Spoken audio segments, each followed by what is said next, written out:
They are the authority on poop jokes. I can't do this. I'll be sure to make sure they listen to this part when this episode is released. It's staying in now. It will not be removed. The poop joke stays. Wonderful.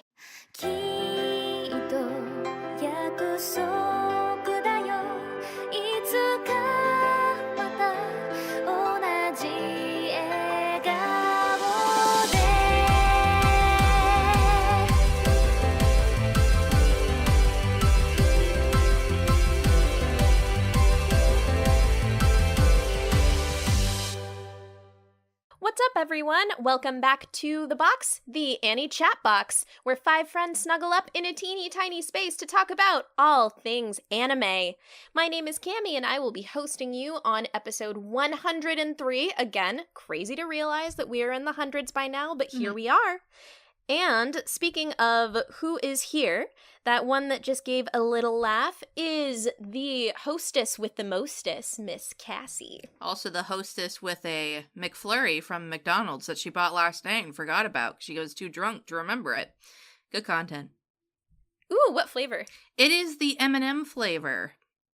Nice. That's the superior flavor, I think. That's what I always get A lot to. of people don't like the M&M one, and I'm like, I don't know what it is. It just tastes like my childhood. But yeah, for real, I like I think the M&M one's like the only McFlurry that I ever get. And all the way across a long expanse of ocean, there is the one and only sporting his brand new microphone, Jonathan Joestar. Hello, everyone. Yes, thanks to all the Patreons and their generous donations, I am now on par with everyone else. When it comes to mic quality, my mic wasn't too bad before, but this one it's noticeable. It's noticeable. So now you can hear us clearer than ever. And what are you going to hear us talking about very clearly today? Well, today is going to be one of those episodes where we kind of shoot the shit, but we do have a specific kind of shit that we will shoot. Oh gosh, Dom's not even here. What am I doing? You can't make poop jokes when Dominic is not here. They are the authority on poop jokes. I can't do this. I'll be sure to make sure they listen to this part when this episode is released. It's staying in now. It will not be removed. The poop joke stays. Wonderful. So poop jokes aside, today we are going to present you with a vent cast for our main topic. And I have to read this little headline that Cassie included on suggestion because I think it's just the most aptly put thing.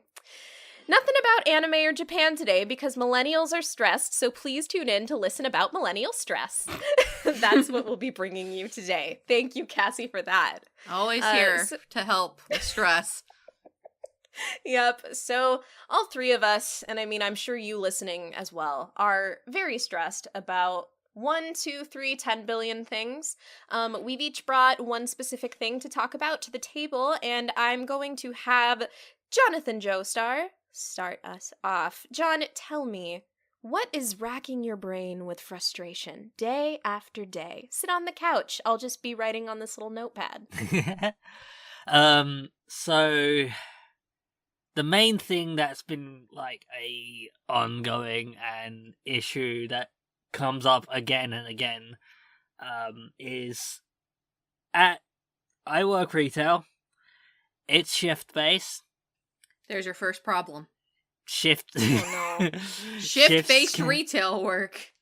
And shifts can change a bit, so I'm not on any set schedule as it is. But I can deal with that.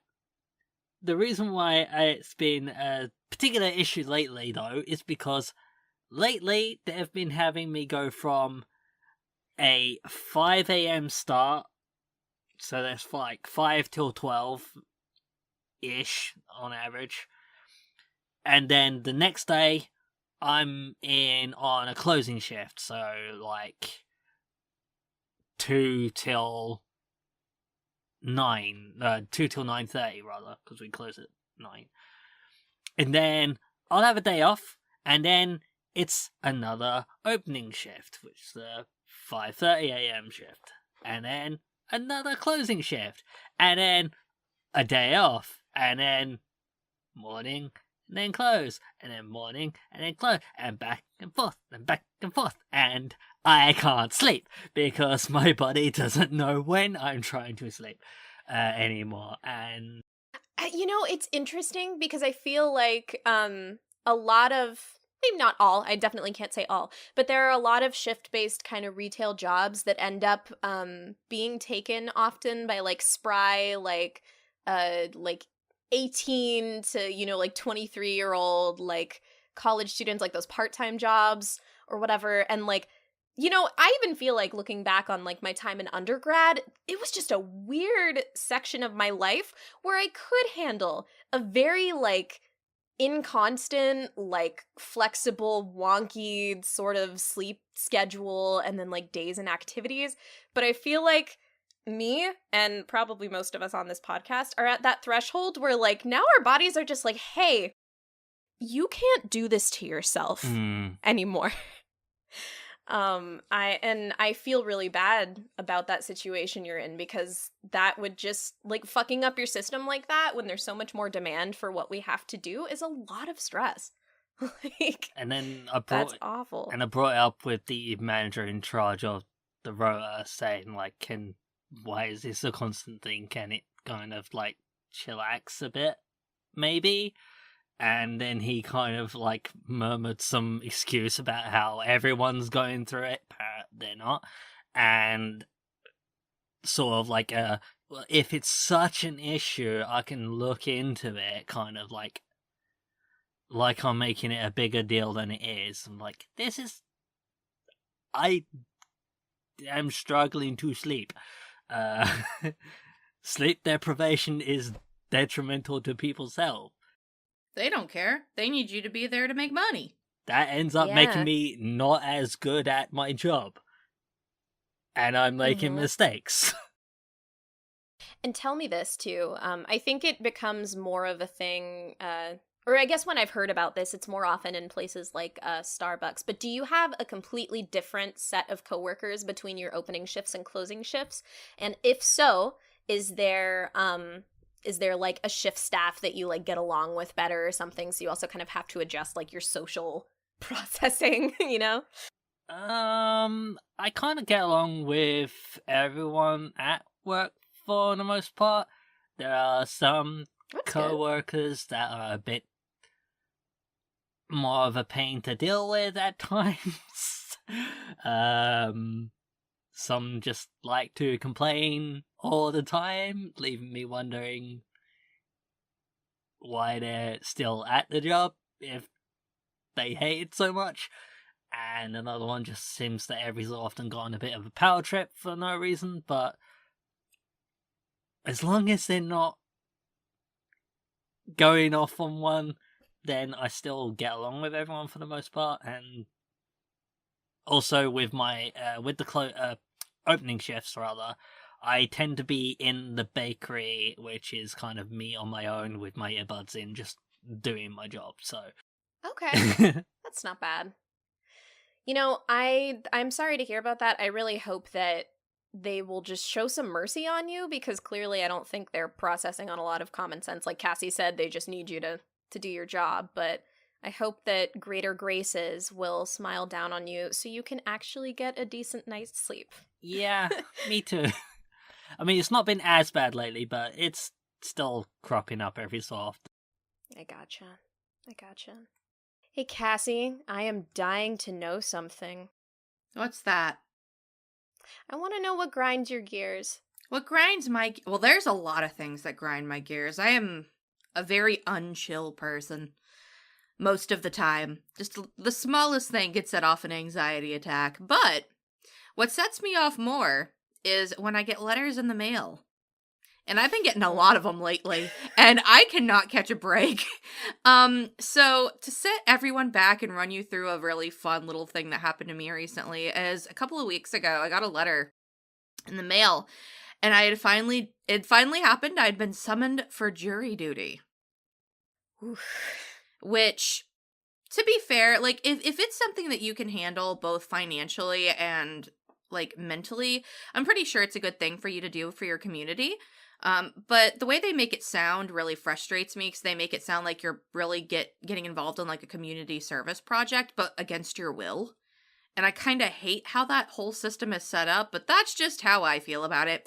Anyway, I am not fiscally or mentally able to really serve on jury duty. But here's the thing that made me laugh really, really hard.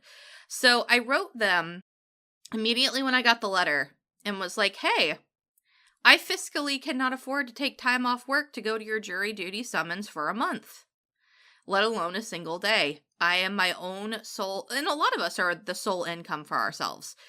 We might live with other people because nobody has a choice but to live with roommates these days, or at home, either at home or with roommates. You're in one of those two situations if you're a young person these days, for the most part, unless you're just entirely successful and otherwise good for you. But I let them know I'm the sole person who's paying for me to live, and I couldn't come in. And they were like, oh, well, that sucks for you. You need to come in anyway. So then I wrote my doctor and was like, hey, can you prove that I'm crazy? And she was like, yeah, sure. And then she gave me a piece of paper, and I was like, I'm crazy! And they were like, you're excused. I'm not actually crazy. I want the screen cap texts, of you messaging your doctor saying, can you prove I'm crazy? It actually more when I called her crying and said, I literally, like, we're working together for me to deal with, like, simple things like me not being scared on the bus, or me actually leaving my house more than 3 times a week, because I have, without going into extreme detail, I have severe PTSD and anxiety and some depression, but mostly every time I walk outside, I'm bombarded by everything around me, and it's just too much for me to handle, both mentally and sensorily. I don't know exactly how to explain it, but it's just too much for me. So I wrote my doctor and was like, hey, can you give me a list of my ongoing conditions and you saying I shouldn't be able to do jury duty? And she's like, yeah, here you go. She gave it to me that same day. I sent it to the courthouse, and they emailed me back like a day later, and they were like, yeah, you're excused. Thanks. And then immediately later that week, I got a letter from the IRS, and I was like, are you fucking shitting me right now? So then I had to get on the phone and had a very long conversation with, the IRS, which, guys, if you're having trouble with your taxes and you're confused if you also got a letter in the mail, call the IRS. They put a number on the letter. They're actually typically rather nice people. I only spoke with one woman who was still nice, but kind of condescending. But when she realized I literally didn't know what I was doing and was on the verge of tears, she was like, okay, it's all right. I'll help you. I'm so sorry. She laughed at me, which made me not feel very good, but we moved on from there, and, I got my taxes done, and now I'm a little less stressed for a few days until I probably get another letter in the mail.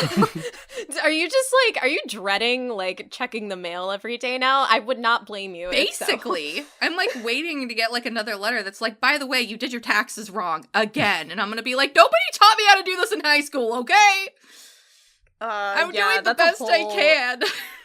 Yeah. Oh, that's just such a whole other big brain topic of how practical life things are not taught to us in education nor higher education. And it's awful. I really wish one of my credit courses in college was how to do your taxes. Right? I would have taken it in a heartbeat. It would have been boring, but I would have done it. Yeah, it's I could see myself at the time being like, oh, this class sucks. But it's if I realized how, relevant this is going to be for the rest of my life, would have been great to take that. That would have been very important. Oh my goodness. Well, I am definitely proud of you for doing numerous amounts of adulting things in this past week or so. It's been a lot. And even today, it was just really reassuring talking to you because, spoiler, I got the same letter from the IRS. Now to do the exact same thing. The exact same fucking letter. I'm halfway tempted to just scribble out my social security number and send the letter to you just to see if they send out the exact same letter. That'd be funny. Oh my gosh. Well, I'm sure they send plenty because they don't fill it with your name. They just go, "Dear taxpayer," and it's great. Yeah. They have your, like, social security and the batch number at the top, but yeah, dear taxpayer, we received your December 31st, 2018 for blah, blah, blah, blah, blah. Oh, it's awful. Yeah, thankfully, my, like, Get had the same one that I did, so he was like, yeah, I had to figure it out. Also, it was a pain in the ass, but here, let's do it. So thankfully, it was, like, relatively okay. I definitely would have been in your position and, like, called and then been on the verge of tears and, yeah, had hoped I'd have someone that would help me through it because anything with, like, money or numbers already just, like, immediately scares me. Mm-hmm. And when it's government documentation and you can't get the math wrong, oh boy. Yeah, and they always, like, make it sound more serious than it actually is. Like, I had, like, nightmares of, like, the IRS breaking down my door and being like, you committed tax fraud on the floor. That never actually happened, but I was just so, like, I actually, that Monday when I got it taken care of, I had to take the day off work, because I was like, I need to get this taken care of as soon as possible, or I'm not going to be able to, like, get it done. And I looked at Dominic and was like, I know that this is really selfish, but would you mind staying home with me tomorrow? And they were like, yeah, sure. And they took a day off work as well. So I was like, I am surrounded by such good people. Now let me go cry in the corner. That was sweet of him. Yeah. Yeah. Yeah, and then that's important. That's frustrating too, where it's like, to deal with these sort of things, we have to already take off, like, time of work that we need the money for. And, Yep. like, even in the case of, like, your jury duty, like, you were trying to get out of it to not miss work. And then I miss work for IRS stuff. So it's like, okay. Can't catch a break. I just need them to get out of your hair. I'll just stand guard at, like, your apartment door and be like, I'll have a katana and I'll just slice letters that are, like, addressed from the government.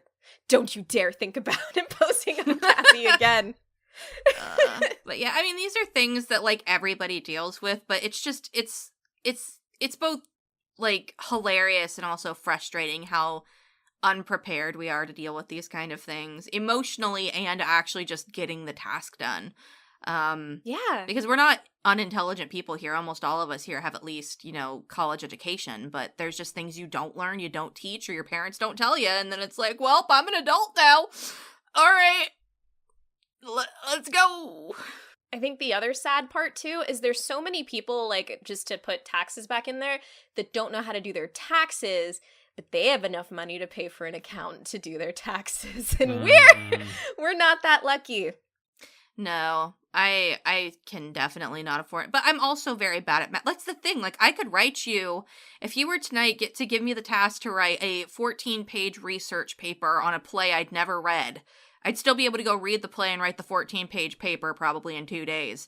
Because that's where I excel, is bullshitting papers. Yes. And I'm really good at, Excel spreadsheets, and I'm really good at helping my friends and, planning some things. But when it comes to numbers and math and finances, my brain short circuits and dies. Yeah. It's just like, nope, you are a dum-dum, Cassie.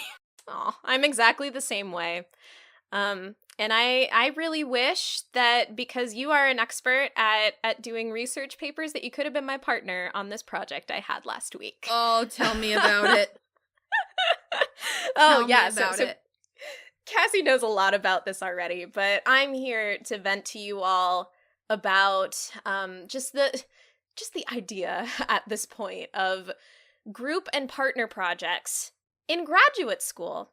So I have an online course that I participate in, and I remember during the first lecture that I had, my professor told us that she very strongly believes in group projects, even though she understands that people have frustration with them. But I believe it just all falls back on that general principle of, well, first off, for a lot of us, we're going to be working in institutions which are composed of large networks of people. You have to know how to work with people and how to collaborate if you're going to be in a library, a museum, an archive, a gallery, whatever. And then also just the fact of, you work with people that you don't always want to work with in the workplace. Like, no matter where you are, unless, you're doing, like your own work, like an artist or something. Yeah, freelancing. So yeah, we've had a couple of group projects. I've actually met up with a group of 2 other ladies who are going to be doing a bigger project with me down the line, and we got our proposal drafted through a lot of really good conversation, and we bring a lot of unique perspectives, and we've clicked, and I'm actually really excited for that project. But in between this, we had a search strategy essay to write. I'm learning about theories of how to conduct research, and searching through digital libraries and archives, et cetera, et cetera. And so this was kind of like, you have to choose a topic and then draft out your research process, conduct some research, break down and talk about like the archives you used, et cetera, et cetera. And I had a partner for this project. And about a week before the project was due, I was thinking, I'm really not an expert in research strategies. I actually know this partner. They are in my other 2 classes, which are on campus as well. So I knew who this person was for a long time. And I tried to reach them on Monday, and I was like, okay, I'm going to see them in class. I will tell them we're partners. We should get working on it. They weren't there. So I messaged them through our student database, and then they hadn't responded to me by Thursday. And then I messaged them again. They hadn't responded to me. It was Friday. This project was due at 11:59 on Sunday. So I just emailed my professor and I said, my partner's not responding. I don't know what to do. My professor said I could do it on my own, but she gave me their email. So I emailed them, and on Friday they finally responded. And they did say, I'm sorry, this week has caught up to me. I'll get in the Google Doc now. And we were only working on like conceptual work for the project, because again, it's a big deal. We had to figure out what concern we wanted to tackle. We had to figure out what archives we wanted to look at. We had to consider like the vocabulary, just nitty-gritty stuff that I am learning about but not familiar with. And so we got like maybe a couple paragraphs just kind of back and forth conversation on a Google document, and then they said they'd be back in a couple minutes. And I said, okay, I'm leaving in an hour to go on a date night. And I assumed that we would be looking at this project again before Sunday, 11:59 p.m. And then on Saturday morning, I learned that that was not the case. And then Saturday afternoon, I was like, they're not coming back to this document, are they? So I wrote up the entire paper based on everything that I knew. I was the only one that conducted searching, and that was fun because we were supposed to conduct 2 different searches. I did one, and I tried to write in a way that, like, phrased that we both did it. And I was waffling this whole time. I was like, well, how do I even write this? Like, is it wrong of me to do it this way? Should I do it this way? I was, like, stressed out about, like, should I tell this person, like, for not participating or not, because I am terrified of conflict. So I have, like, all that stress while I'm also trying to write this paper. So then, long story short, on Sunday at about 7 p.m., I wrote up my draft and I emailed it to them. Again, just, final bone. And I was like, hey, I wrote this up, add or edit anything you want before 10 p.m., and then I'll submit it. They never got back to me. So I submitted it. And I was like, well, I hope our grade isn't bad. And it didn't turn out that bad. I got an 88%. I got an 88%. Now, is she also still going to get that grade? I believe so. Yeah. So they got a free 88%. And, on Aftermath, I was really thinking about it, and I was like, look, if they weren't going to be responsive, if they really were just like, I'm having a crazy week, I'm out of it, tell me. The thing that frustrated me the most through this entire process was just a total lack of recognition that I was a human being that was working on a project with them. Like, if I knew from the start that I was going to be writing it by myself, whatever, I work through that, I get a clear understanding of their perspective. But it was just like being ghosted. I was academically ghosted. Academically ghosted. Mm-hmm. Oh, indeed. my God. And then the thing is I saw them in class on Monday. I kept my distance. Again, my social anxiety is just like, oh, no, I have to avoid conflict. I'm not gonna, what if me looking at them causes them stress because my mind is warped?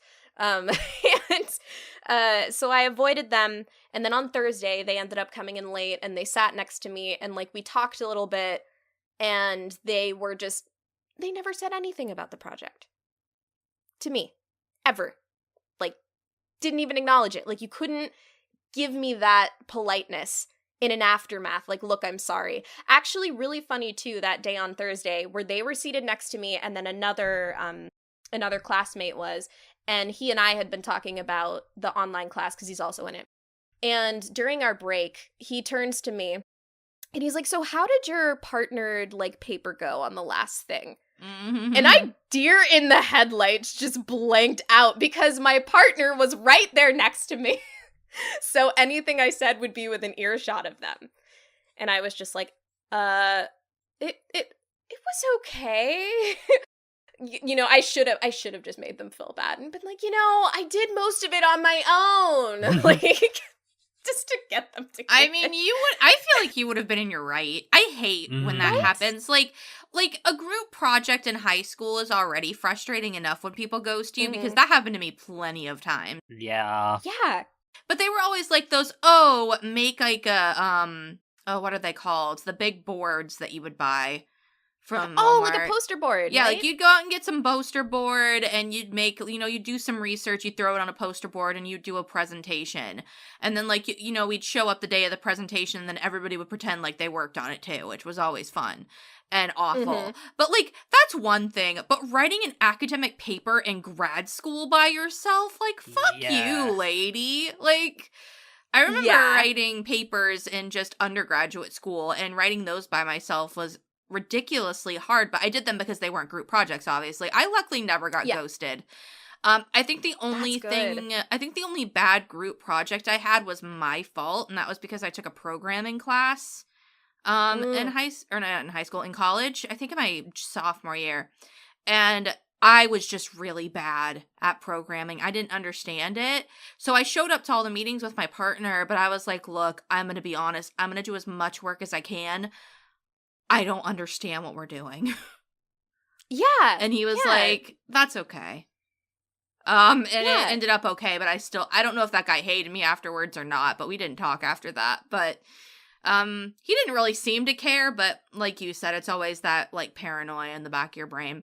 At least you're upfront about not Exactly. having a That's fucking my clue what was going on. Frustration is that they pretended nothing ever happened. Like, you are a wonderful person that is okay to communicate, like, when things, communicate your needs, communicate where you're at. I'm just so upset that they didn't even have, like, the consideration of me to do that. Ugh. Yeah. But you know what? That just makes me think that's just bad sportsmanship. It is. And speaking of bad sportsmanship, Cassie and I have a review to get to upcoming. But before that, thank you, John, for joining us for our main topic today. For our event cast. Yeah. And thank you, listeners, for listening to us bitch for 30 minutes. That's probably not what you signed up for, but that's what you're here for, I guess. Thanks for tuning in. or skipping the time code. That is totally fine. If you needed to skip to get to the anime part of this episode, that's fine. Yeah. But at least you know now, if you did listen through the whole topic, that hey, we got people here in retail, we got people here who can't math to save their life, we got people here in grad school trying to still be intellectually superior to all of the other people out there, but also having her own troubles. She is the intellectual of the podcast. I don't know about that, but much appreciated. She's trying to take on bigger and better things. She isn't trying to be superior to anybody. But she is trying to step in and make the library system way better than it already is. So she's doing great things. I love you. But even there is frustration. So at least if we've at least done one thing today, hopefully we've let people know they're not alone out there. Yeah, indeed. Yep.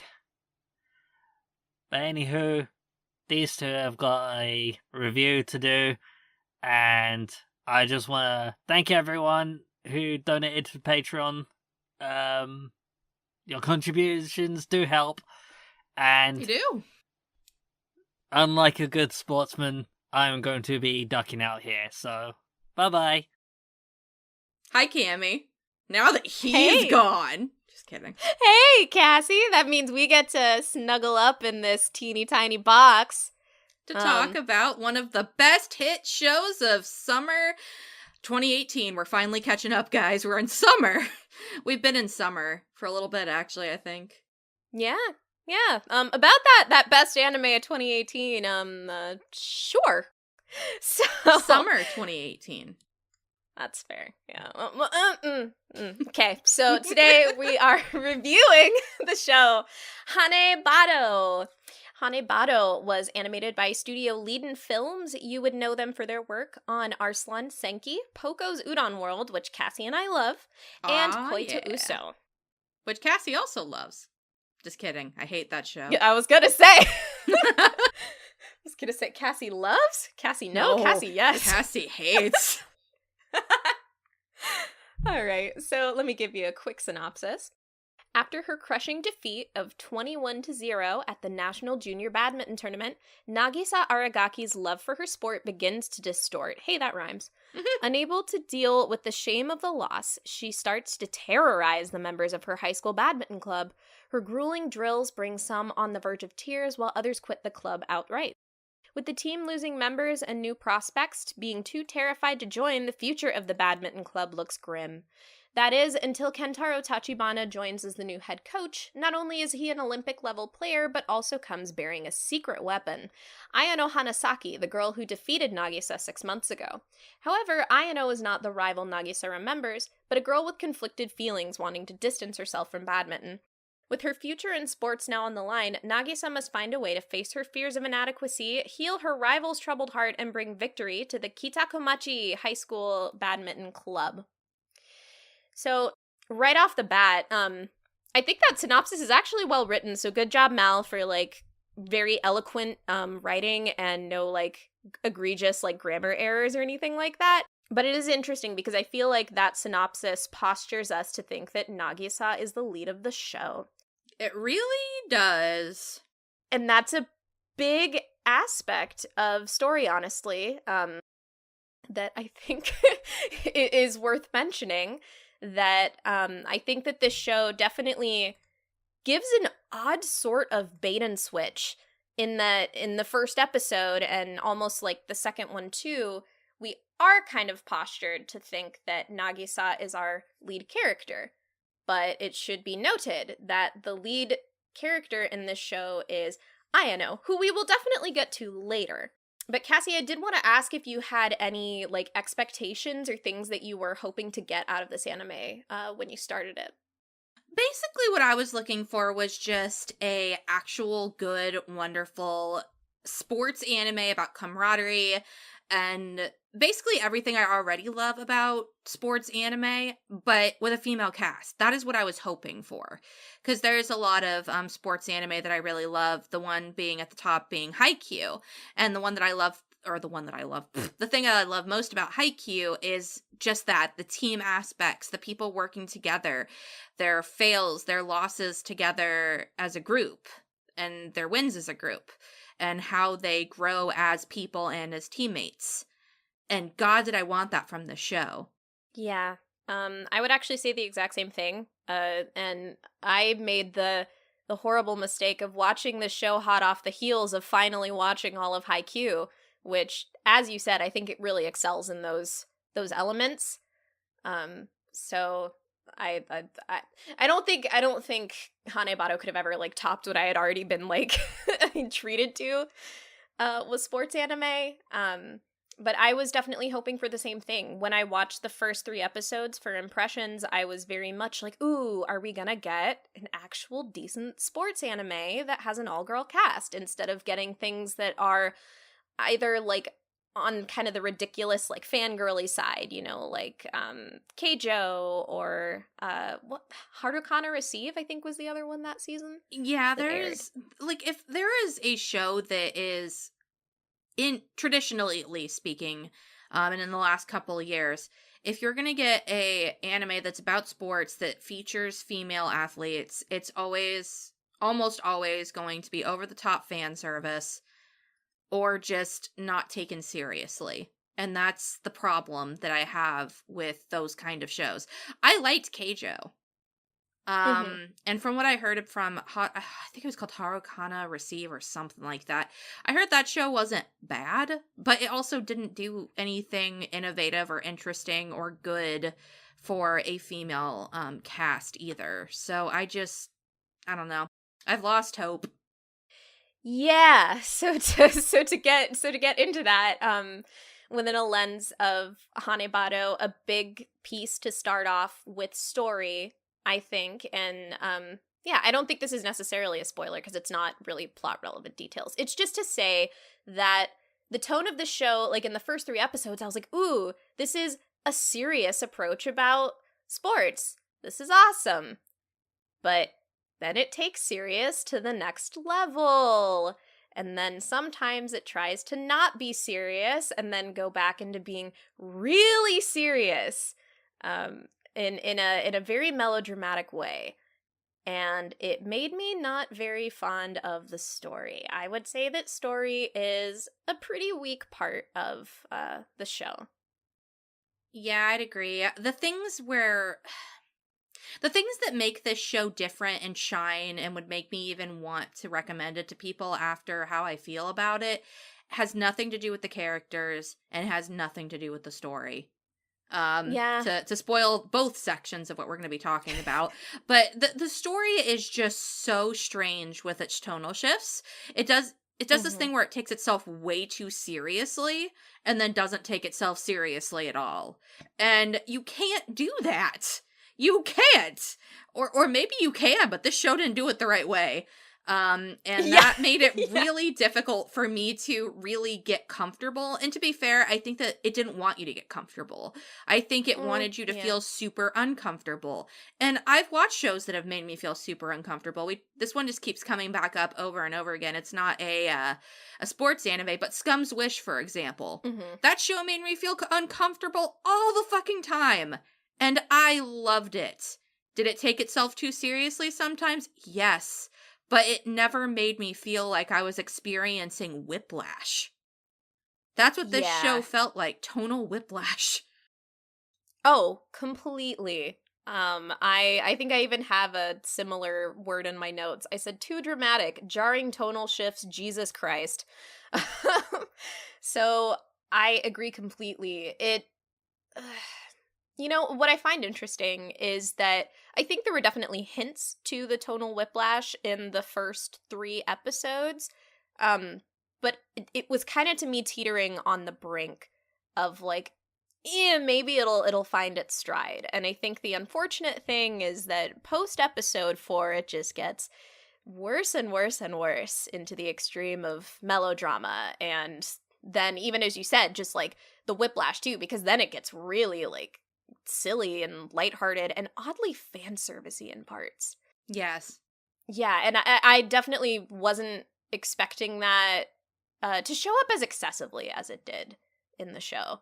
You know, you had a bathhouse scene of let me feel Connie's boobs, and you had I noted this shot of one of the coaches who was, like, looking at Nagisa from a distance, but in the front of the camera, you just have Nagisa, like, bending down doing stretches, so you just see the coach looking at her butt.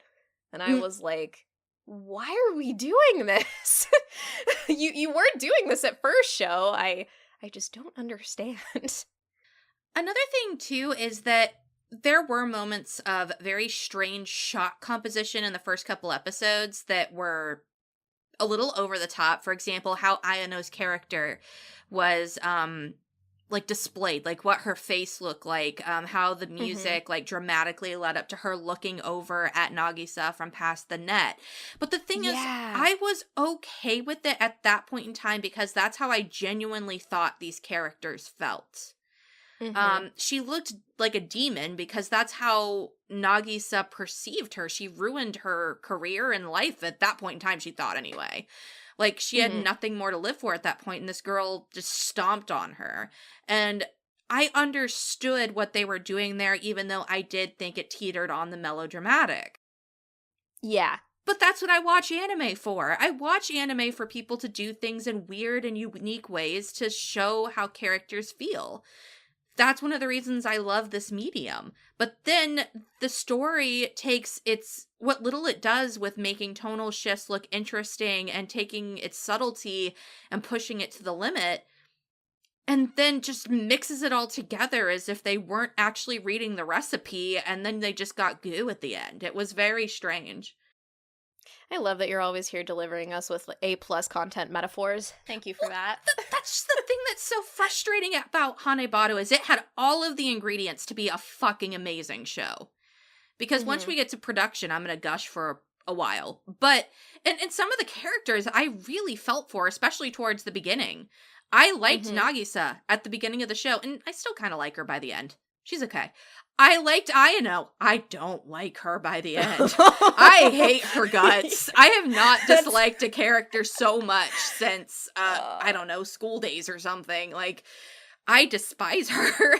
I don't care for literally anybody else because the only person, in my opinion, who showed growth were, like, Nagisa and Riko, and everybody else either had too little or too much screen time, and I couldn't deal. The show didn't know what it wanted to do.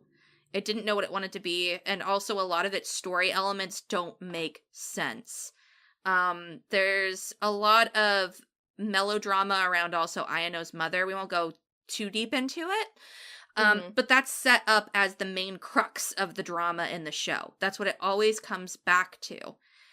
But the reason her mother leaves in the first place doesn't make sense. When she tries to make a move later, it doesn't make sense. Ayano's reactions to her are always different. It's all over the place. Yeah, I definitely understand that. And sometimes I think we both talked about this a little bit before, which was that a lot of times, like, the characters on the side will be witnessing really intense things happening, like just some shifts in Ayano's personality, but they're still, like, out there on the side, like, gee, I wonder what's wrong with Ayano. Something seems off, and I'm like, what the hell are you looking at? Like, they're not being realistically reactive. It's really strange.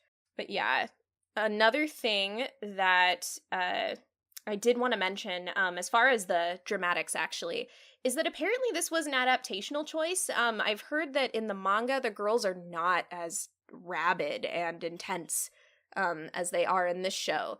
So I'm just, like, slightly tempted to read the manga to see if it, like, syncs up a little better. It's just, it's interesting, but I basically, I don't think that the approach that the anime took was a good one. I don't think it was good. No, it was not at all. And that's just the thing. It's very hard to go into the story without spoiling it because it is a very story-driven show. And it's especially a character-driven show because you're introduced to completely different characters who bring other plot points of the story in, but they're always just there for a couple of minutes and then gone. And sometimes you don't understand why they did what they did. And that's the marks of a not great narrative. Their narrative is what smeared this show all over the place. Yeah, and I think we'll definitely shift towards characters very soon. I think the only other thing that I did want to mention is that something that I've realized draws me to sports anime over time is having, as you said earlier, an element of teamwork and friendship. And again, I think Haikyuu is, like, the top example of this.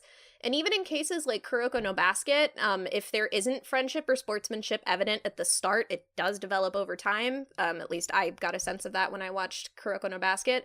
But for Hanebado, there is no development in that field in the sort.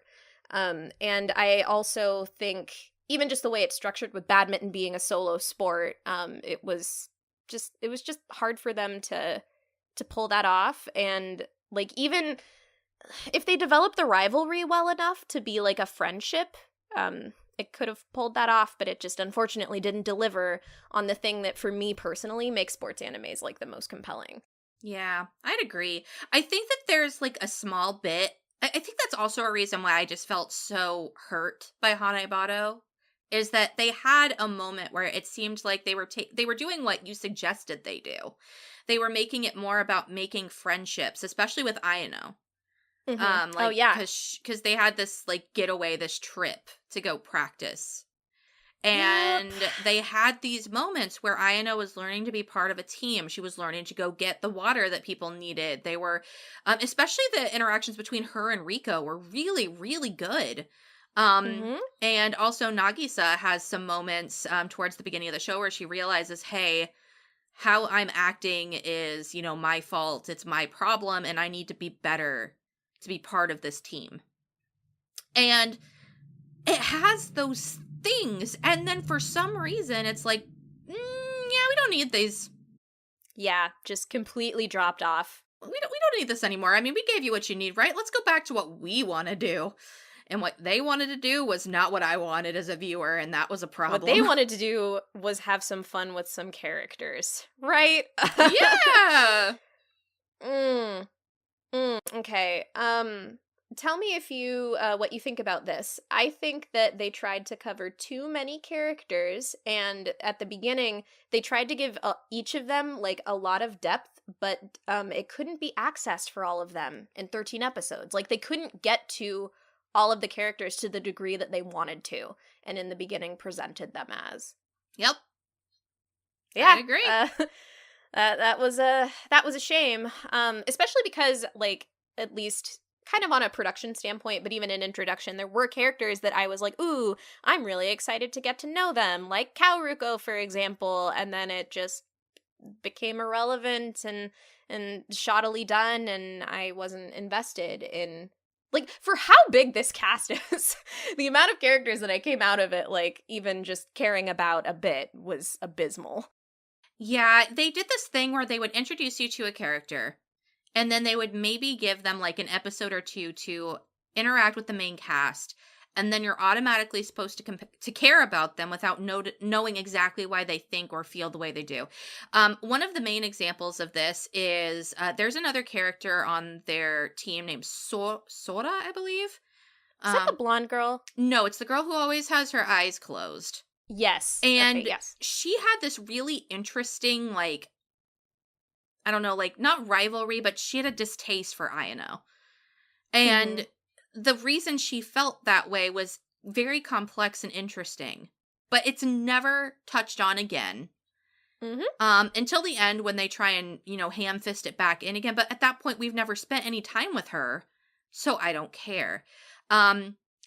So we have a lot of that. They also did that with the blonde girl. I can't remember what her name is, but they tried to do this thing where she was trying to talk to or try and cheer on another male badminton team member. And it just ended up in this weird, do I like you or do I like badminton thing that didn't really have any real resolve. And it was like, why was this here in the first place?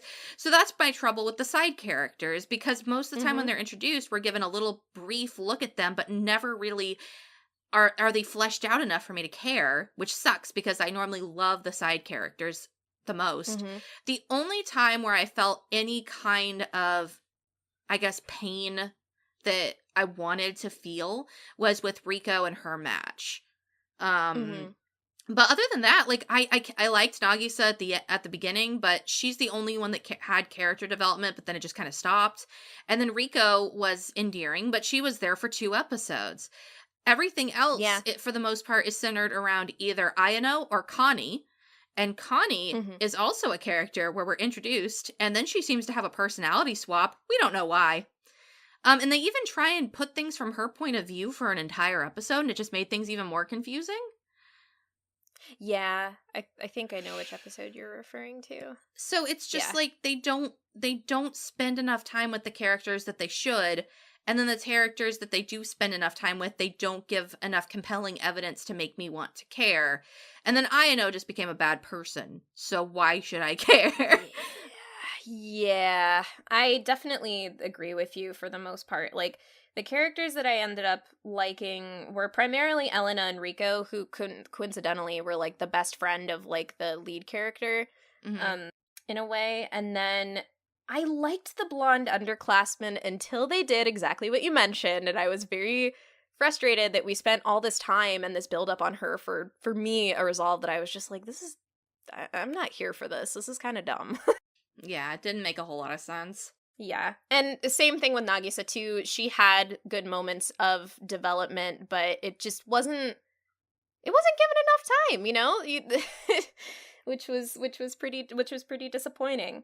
And then in my notes in all caps, I have Ayano sucks. So how about we take a second to talk about her? Okay, Ayano starts out as a very whiny, I can't do anything for myself kind of character, which already kind of annoys me a bit. Mm-hmm. Her best friend brings her to this club and gives her a chance to try and fix some of her trauma that she needs to deal with, which, to be fair, initially was kind of compelling.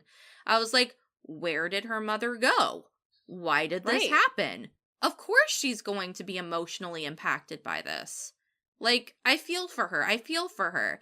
And then, you had the moments of her building up to, like, liking her teammates and wanting to win. And then she got this weird idea in her head that if she didn't win her badminton matches, she wasn't part of the team. Which nobody ever said that, so I'm not sure how she got it in her head. And then it went from, if I lose my badminton matches, I'm not part of the team, to, well, fuck my team. I don't need them. I just hate my mom. And that's all I'm going to be for the rest of the show. Yeah, no, she totally derailed into just like a vessel for this trope, this like development. I think what frustrated me so much too is it wasn't even, I mean it was like fuck my team, I don't need them, but also I'm gonna ceaselessly antagonize them like for no reason. The amount of times that she shit talked Nagisa, I was like, I want to punch her in the face. Like, this is so, that's like the opposite of sportsmanship. That's the opposite of what I wanted. And she also did not get punished for it. No. Over and over and over. Yeah, I mean, like, and it wasn't just Nagisa. She was bullying everyone on the team. I remember one of the times that I wanted to slap her the most was when, I don't want to go too deep into it because it's one of the better parts of the show, but Riko's really, like, nervous about her match coming up because she has her own feelings about it, and in the background, Ayano's like, well, sucks for you that you're gonna lose in your first match, and I'm like, could you just, like, go and jump off a cliff right now? I would be so much happier if you just disappeared. Like, don't be in the show anymore. And then just, like, her twisted, like, thoughts about her mother, just kept getting more and more, like, weird and twisted. And also the character that brought on this change in her also goes from being, I'm gonna be an antagonizing bitch, to, oh, can't we just be a family? That was so weird. Yeah, that was, yeah, oof. That's just right around when everything was just on fire, and I was like, yeah, nothing makes sense anymore. Yeah, I agree with you. I do think that, like, early on, I was almost, like, interested in everything that was going on with Ayano, but I want to bring up again, as you so perfectly stated, she goes through reverse character development. Yeah, basically. Like, she's starting to become a person who can open up to yet others. She's becoming a person who can be a team player, which is really actually impressive about a sport that isn't about, I mean, it's about being on a team, but it's mostly about your own personal performance. Unless you're playing on doubles, you are responsible for what happens in your match. And they do have a bit of teamwork between her and Riko when they do doubles for a little bit, and it's really nicely done. Like, they show, okay, this is what she's good at and this is what she's good at. We're going to have them work together as a team. But they made it so that kind of sport could open up somebody to, somebody who's been closed off to being part of a thing, being part of a group, being part of a victory. And then they just throw it away for drama that doesn't make any sense. And yeah, actually I can't mention that without bringing up spoilers, but it's just, it's frustrating. Either you didn't care about characters, or they actively did things that were confusing and frustrating for the most part. And that was disappointing. It was extremely disappointing. Especially. Did you say character?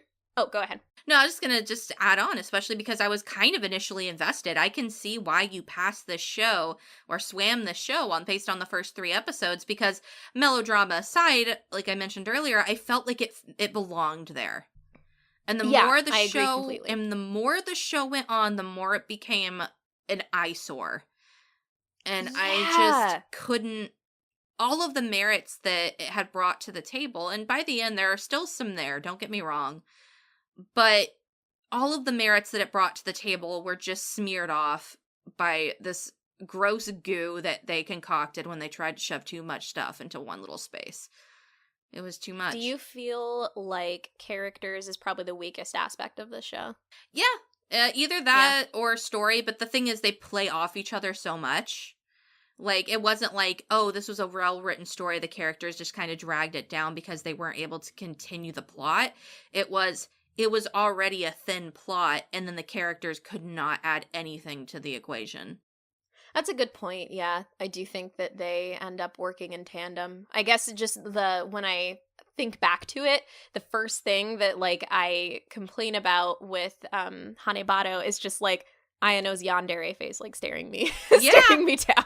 Yeah, no, the characters. Just like, why? I would agree with you that if I had to pick between the two, characters would probably be the worst part, especially Ayano. Ayano is the worst written character ever. Sometimes I'm just like, what would the show have been like if we just took Ayano out? Honestly, I would love to have had Hanebado been about Nagisa losing and then learning to be part of her team again, and then learning to support Riko when she needed it, and them all learning that just because they aren't perfect, they can be perfect together as a team. And I didn't need Ayano there. Yeah. I do think that they could have done something really cool with the healing element of teamwork with Ayano, because that seemed what they were trying to do at first was, hey, if you have had something traumatic happen to you, it doesn't necessarily have to be what happened with, because she experienced trauma at a young age, and that is a big deal. That isn't what my problem is. My problem is with how she radically changes her characterization almost on a dime because of one thing one person said, and then everything else was just inconsequential. All of the good things in her life suddenly didn't matter anymore. And I think that even if they still wanted to go with that route, they should have delved deeper into what she was thinking and feeling and processing. Give us more time with her if you want me to care. But all they did was give us that kind of snippet of what they were going for, and then just showed her being a total bitch to everyone. And being a psychopath. Actual psychopath. Which, yeah, I agree completely. It just was, it became a mess, mostly at the hands of Ayano. Speaking of sometimes a beautiful mess, we could talk a little bit about that production, because at the beginning of the show, that's also one thing that initially drew me in was, wow, like the first episode is beautiful. At least for me personally, like LINDENFILMS, they were just on their A game. Like, it's so good. And even just the kinetic movement, the way that they portray like the kinetic movement of like Nagisa's body when she's playing badminton is, again, sometimes it roams into fan servicey, but also like earlier on, especially just having kind of the focus on the muscles showed the female body in a context to me that was athletic.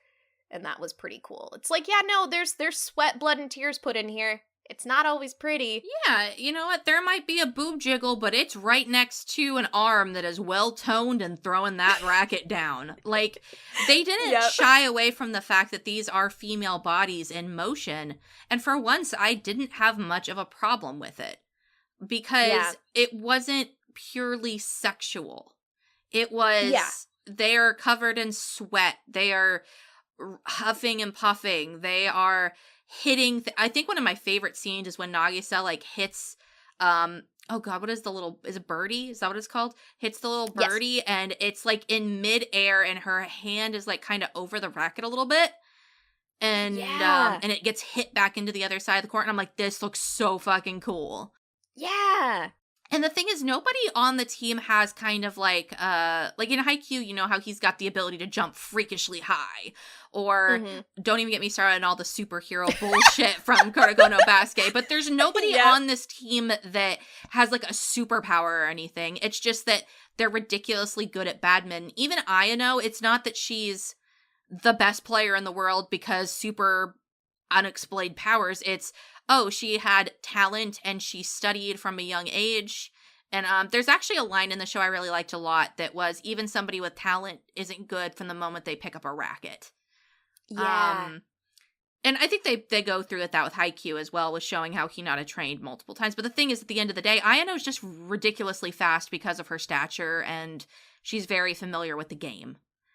Oh, yeah. From her mom's, like, pedigree. Yeah. Even. So it's just, it was nice and refreshing to not have, I don't know, I guess not those, I like the cool, like, jump things that happen in Haikyuu, but I liked that they didn't happen here. I liked that it looked realistic. I like to think that, oh, if I go and watch a badminton match, I could watch somebody do this swing. Of course, it's still kind of stylized. It's anime. Yeah. But it felt more grounded in reality than a lot of sports anime that I do watch. And for that, I was super, super in for this from the moment it started. Yeah, that's a really good point you bring in, just about having it grounded. Because, I mean, again, going back to even, like, when we got Keijo, it was, it treaded into the nonsensical. For sure. And that's all based in the production. Like, they made that look so realistic and fluid, and I loved almost all of the matches when it came to the movement of the characters. How they looked on their facial expressions is a completely different conversation. But most of the beginning matches and some of the matches that happen in the middle of the show are beautifully animated. And when they're outside of their matches, I really like the character designs of the characters. They all look like individual people with individual personalities, and we ain't got no same face syndrome, which is nice. Yes. Oh, that's such a good point. I like, even another thing just with like the motion of the characters, they also, for the most part, did a really fun job of playing with camera too, to really make some of the hits look super dynamic. Like, you would travel like to the other side of the net with the birdie or the shuttlecock, whatever you call it. And it just made it very intense. Like, sometimes I just kind of felt their exhaustion, or like, you know, how worn out they were because they were working hard, which was really cool. I also liked some small effects that they had. There were like dust particles in the light in this one scene in episode 1. I think Riko was like in her bedroom looking at her phone, and you could just see like the phone's light illuminating these little dust particles like in the bedroom. And I was like, whoa, the detail is crazy. I do want to mention the unfortunate thing that happened around episode 6, though, where the animation, to me, felt like it started to tank. I was like, oh, this is the lost budget episode. But then it kept going. And episode 7 was the lost budget episode. And episode 8 was the lost budget episode. It just kind of, I think on a whole, the art standards dropped, like, past episode 6. And then the art just did some really wonky things, like you said, by making facial designs look radically different than they'd ever looked before for the rest of the entire series. And sometimes it affected like how old the girls looked. What was it that you told me happened to Ayano? She like aged up or something? Like she aged up 17 years between two like different shots of her. Like when they did the long shots away from her where she'd be running across the court, she'd look like a normal human being. Or when she's talking to her friend and being a total bitch, she'd look like a normal human being. But then she'd get on the court and be fighting, and they'd do these like little like up shots of her face, and she'd look like she was like her mother or something. Yeah. Or just really old. And I don't know if that was a directional point that they took because they wanted her to look more like her mother in those moments. Because I think that could be an interesting thing that they could have messed with, but there's no indication that that's what they were trying to do because it happened with some of the other girls as well. And also it was too much. Yeah. It was too much of a radicalization of her character design. And I couldn't get behind it. I was just so I was kind of grossed out a little bit. It looked gross to me, like how aged up this woman, this young girl looked in moments of anger or spite or just playing the game. Like it just was disturbing to me to watch. I know specifically they were like, we're gonna mess with her. She's like that in the original Animal Crossing game, there was a NPC cat that you could meet when you went on trains to go to other towns. And she was a white cat with a blank face, and you could just like literally while you're on the train ride, just take the little drawing tools and design her face like however you wanted it. And people, like, if you look up Blanca stuff on Google with Animal Crossing, there's just these crazy designs that people did with her. To a degree, I feel like that's what they did with Ayano, ranging from, you know, the typical way that they animated her face to having her be aged up, and even just like the very cartoony degrees of like psycho faces that they gave her were really weird. There were just times where like her smile would just like be way too wide and out of proportion from like what the show had said is like standard, and then they just decided to remove her like irises and it didn't look real. It didn't look like it fit. It looked like it was just a random like self-insert for fun sort of thing. You know what? I agree. And the thing that frustrates me most about that is normally that's done just for dramatic effect. Yeah. Normally people around the character would not notice, or they'd notice something was off about them, but they wouldn't obviously say, oh, your eyes have gone blank. Yeah. That's like, because like this is an anime trope. When somebody goes, like when they're having like a break, like a mental break, like sometimes their eyes, they'll be missing parts. But there was this one scene in particular where like Nagisa was like watching film of Ayano doing previous matches, and you know, before she does her own match against Ayano or whatever, and she goes to sleep and she wakes up and the screen's paused and it does like a little blink to Ayano's face on the TV, and I'm like, this is not how she looked to everybody around her. This is stupid. Yeah, I agree completely. Again, that was kind of my frustration again with people like not reacting to the shit that Ayano is spouting, but also just these crazy faces. Like that also again kind of fed to me into the tonal shift, like how jarring it felt. I just couldn't. But something that I did love about the show was its opening. I love that opening. So much. I still watch it. Even though I'm kind of annoyed with the show, I love the opening. I recommended it to somebody recently who was trying to put together like a workout list. I'm like, this song gets me pumped, and I love the like pencil scratch kind of drawings. Yeah. Oh, they're so good. Yeah, it's amazing. Yeah, just from everything like with the production of it, the really interesting scenes that at first looked like they're repeated, but it actually shows them like completing the motion that they did the first roundabout when it goes. That was super cool, like as a detail to notice. There's a lot of really good like camera stuff going on in there, and it's all timed really well. It's really good and it's fun.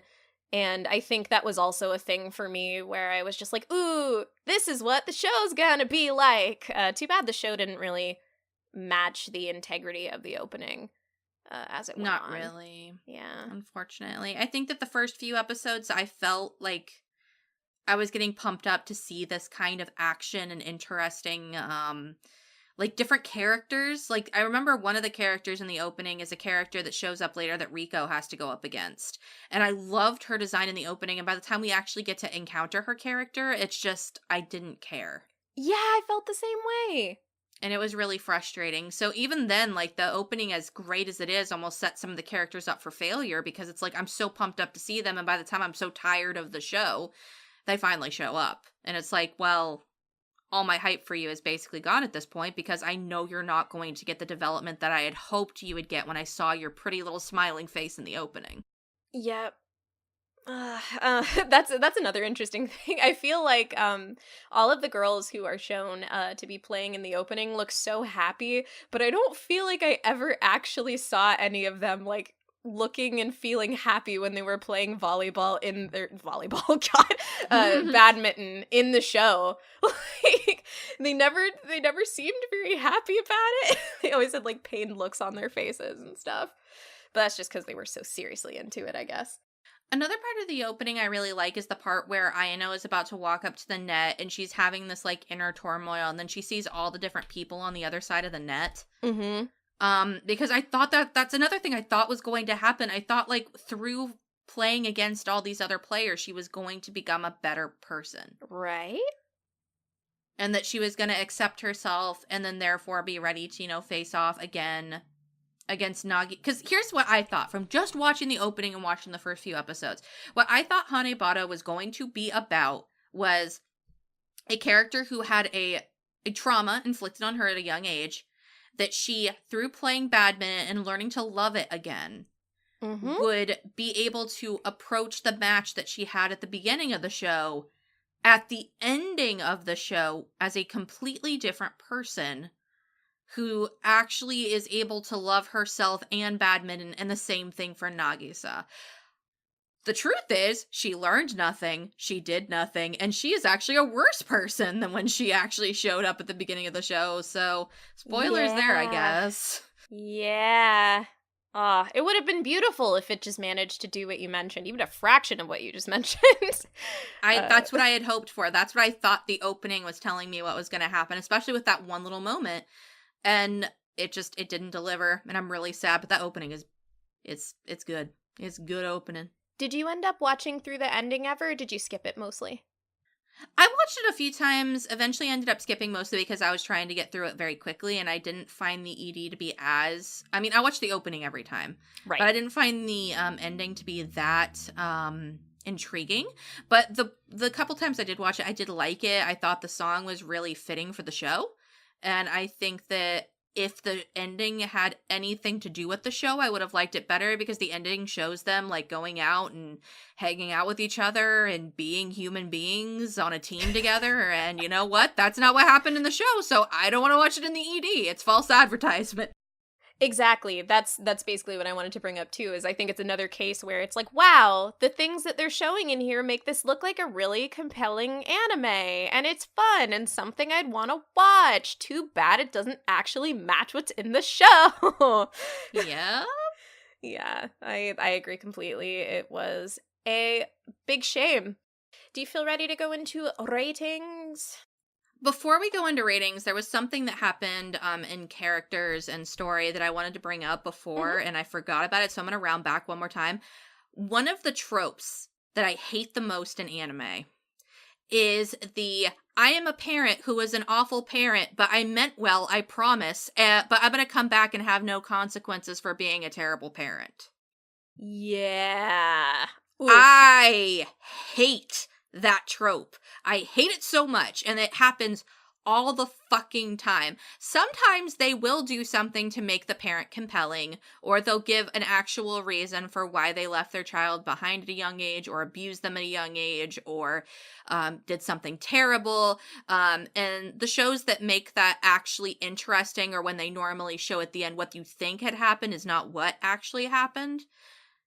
And that's a good use of the character trope. This was awful. Like, literally, this mother is an awful human being. She had no reason to leave her daughter, and her excuse, when she had that conversation with the best friend character, Elena? Yeah. I was so done. Like, if I had not been done with the show by then, I was done. And then I was just, I'm done. I can't do this show anymore. It's just purposely trying to piss me off. Like, I still don't even, like, fully understand nor find any justification in her reasoning that she stated later. I'm just like, none of this makes sense. And also, she seemed to be like, well, I bet Ayano's changed for the better now, right? And it's like, you fucking think. Like, what are you looking at? Like, look at how your daughter is now. You still think you did a good thing? She's just... I hate that character. Yeah, I hate that character. I hate what she represents. I hate what she continued to represent. And again, like Ayano, got off scot-free for bad actions and mistreating people. Yeah, I'm pretty sure that like she never had any repercussions for what had happened other than, Ayano hating her. But that's about it. But yeah, I just wanted to very quickly vent about that as well. And I'm sorry, guys. I think we kind of tiptoed a little more into spoilery topics than we normally do. But if you feel that we went a little too far, make sure you send us an email and we'll know next time to keep it in a spoiler section. But that just shows how intensely we felt about this show. The filter just came right off, Yep. I suppose. Nice email plug there, by the way. Yes, you can do so at anniechatmail@gmail.com. Yes. But yeah, we could, if you feel comfortable, go into ratings. Yes, I am totally ready now. I just need one more thing to vent about. Oh no, thank you for bringing it up. It's a big deal in the show and definitely needs to be noted. That could even be a trigger for some people, so. Yeah, for sure. Yeah. Okay, well, I passed this show, so cool if I go last? Yeah, girl, you fine. So I will go ahead and lead off with, I think Hanebado, at least its first half, is an intriguing and spectacle of a show, to be honest. I think that the way that it appreciates and celebrates the female body and an athletic performance is beautiful and wonderful, and we need more of it.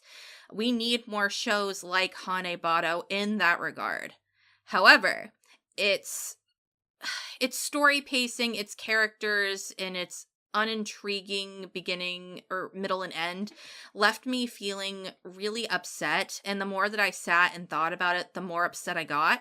Typically with shows, I can sit with and look at things and understand where there was good intent. And I think that the show had good intentions. They were just put in the wrong place, and unfortunately, a lot of talent was put to waste because of it. However, I think that if you are somebody who enjoys sports anime and just really want to see some women go at it with a racket, I think that you should at least check the show out.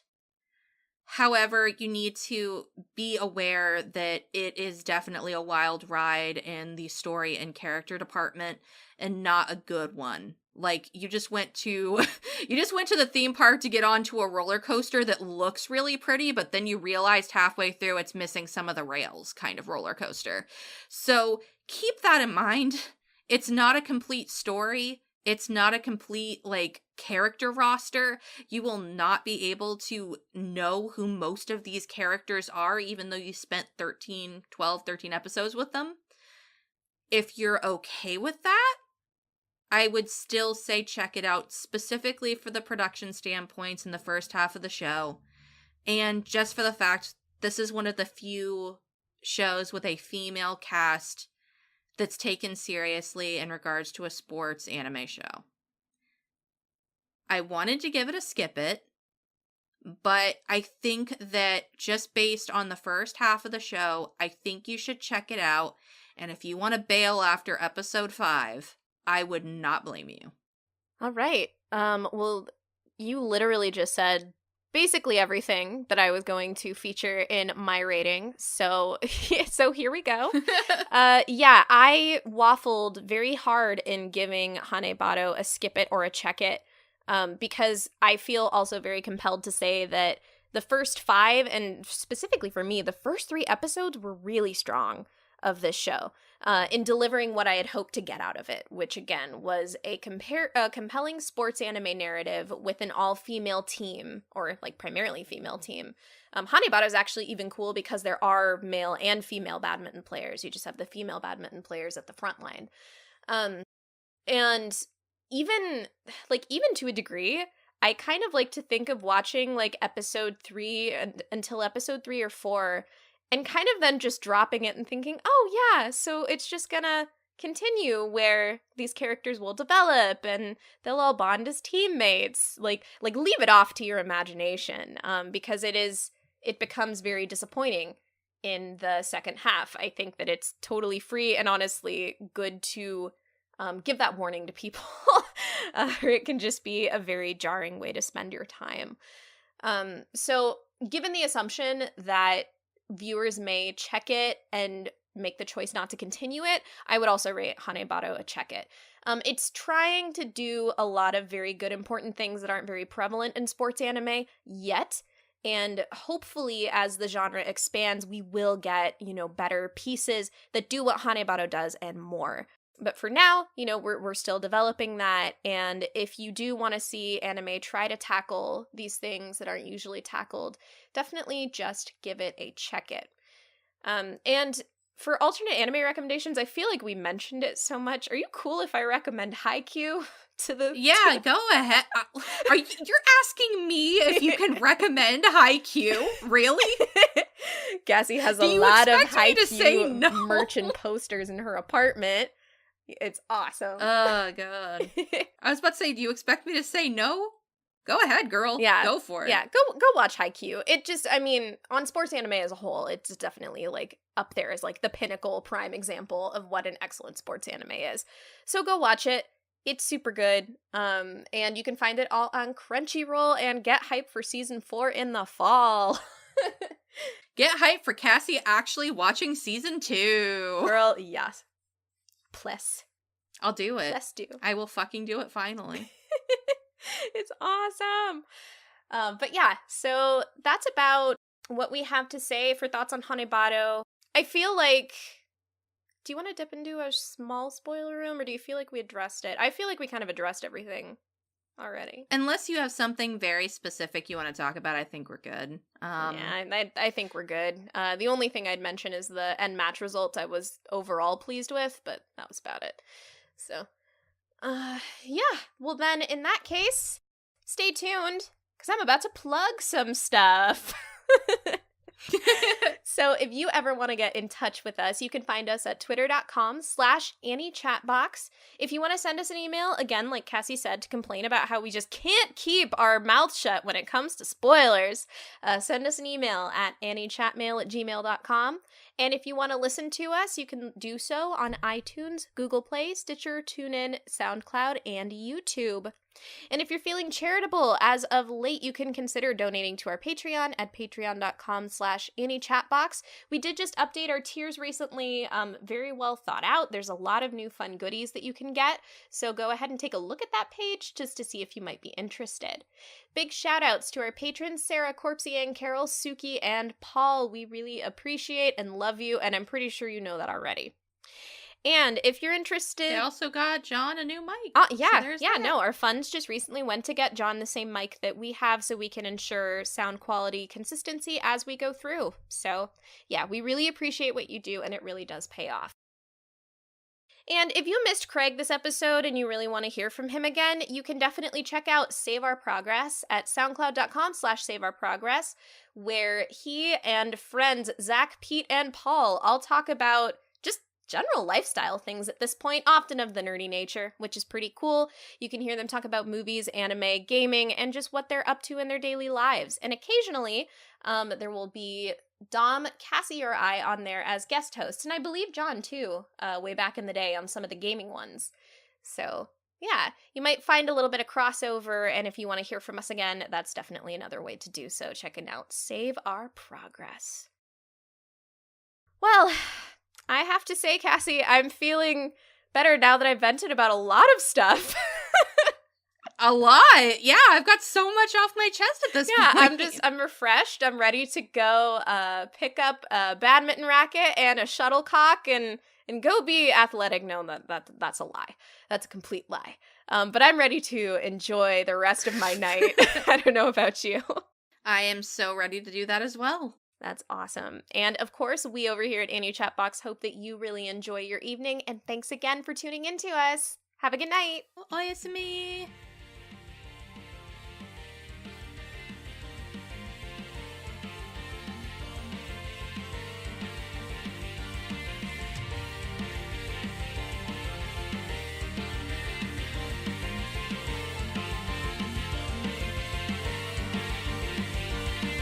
取り残されてしまうような平地